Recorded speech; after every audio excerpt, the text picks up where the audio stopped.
Fnatic grabs on esport Maniacos. We have no staff. This was not what I was promised. And it's clear that with the Fearless, with later on more Grabs gave interview to esport Maniacos after today's series against Navi, and he spoke about the problems what he said, what he and his players have right now. First of all, here's the link to the interview. Interviewer. Speaking of working and improving, the economic about your last week of the regular season just dropped, and it's clear that Imperial's upset Gas emphasized that they are not making the most out of practice. Gax even mentions that the players aren't paying enough attention or they don't talk to each other. I feel like that's on the players though, not actually on the coaching staff. As a head coach, what do you detect is happening to them in scrims and in there today? It's because we are a low resource team. We try to have everyone to do a bit more than usual. I ask the players that instead of playing one more soccer game, they go watch NG, HLE, VOD and try to see something that catches their attention. Try to get them to talk more to each other. The players, for example, currently don't have the habit of talking to each other, and instead they finish scrims and are already thinking about solo queue or doing a stream. I don't think my players work little. In fact, each one dedicates many hours to their routines, but they need to be guided to work more efficiently. That's very important. Sometimes just playing games is not enough. Sometimes you actually have to learn how to work efficiently. Their work ethic is very good. Even we are on losing streak, the atmosphere remains quite good. That's a bit weird, but I suppose they are not tilters maybe. Everyone wants to improve, although there are only 8 people in the office. 5 are players, we all try to improve day by day. Interview. In recent interview with Twitch channel China Gap, Gag said that there was a week where he was sick and couldn't watch or participate in the single scrim. How is that for you guys? Seeing that other teams like MKOI or GX have signed more assistant coaches. Grabs, that week I was alone. I was the only coaching staff in the office. Grabs as the only coach, 07. Our psychologist was also there, but he doesn't interview in what happens in game. I don't want to comment on this topic, we have no staff, that's just how it is. I don't want to give this matter any more weight. Gags, I have to work harder and harder, that's it.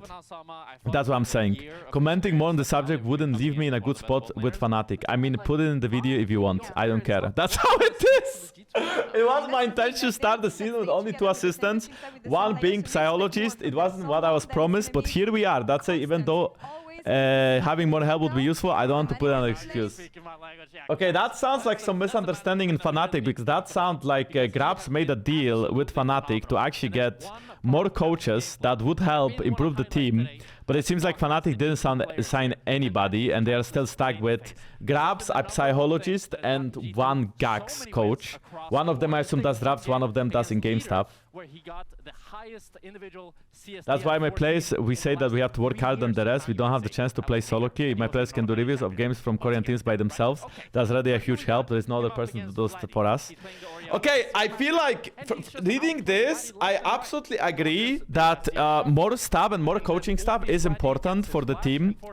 You know how useful are positional coaches in professional teams? When a player is lacking, you hire an extra positional coach to improve him. That's why in the Los Ratones, they had Odwamne for the entire first year that could help Baus. Even though maybe, well, Baus in interview said he didn't listen, but that's not the point. In MKOI, they have Alfari, who used to be a very lane dominant top laner, and he is helping Mirwin. They also had Alfari for Broken Blade, I think in 2024, when Broken was actually like improving on lane a lot. So I do think signing more staff is a good way of improving the team, but I feel like it cannot be an excuse for team performance being so poor. They ended 8th in regular season, and then in playoffs they looked so bad against Navi. So in a way, at this point in 2026, I feel like experienced players like Upset Razork especially should understand how important it is to value reviews over solo queue, and should put more effort and more time into watching either the best Korean teams and trying to learn from them, or just rewatching the games themselves. I'm not sure if they do it or not, just based on whatever says in this interview. Seems like, you know, they could actually like take a little bit of attention out of solo queue and put a little bit more attention to reviews, and that could help their coaches as well. Yeah, Fnatic seems launched this one already. And then on top of that, that's not all of it, okay? Then we have Broxah reacts to the Fnatic Grabs interview. So now we have the Broxah POV. I'm just gonna mute Jankos for a second. We still have like about 5 minutes till the game starts. And this is about 1 minute long, so it should be fine. Preparation when it comes to scouting other teams. Ideally, you have a positional coach as well for every role. But if you do that, then you add another 4 or 5 people. Let's say 4, because you could have one person just being like a bot lane coach for both AD and support.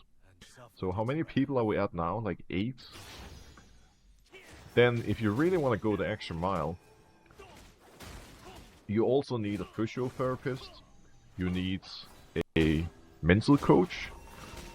I also in the past have worked with a dietitian and a sleep specialist. Holy fuck. Ideally- That sounds like an A, bro. We never had that shit in Europe. I'm just gonna be realistic. We never had that much money, okay? We couldn't hire all of these coaches. When G2 made this hyper run in 2019 and 2020 and 2018 and Fnatic as well along us that year, we had Grabs, we had Duffman, and we had Lucy. That was our analyst. And then we had one manager. So we basically had 8 people staff. We never really had like a, you know...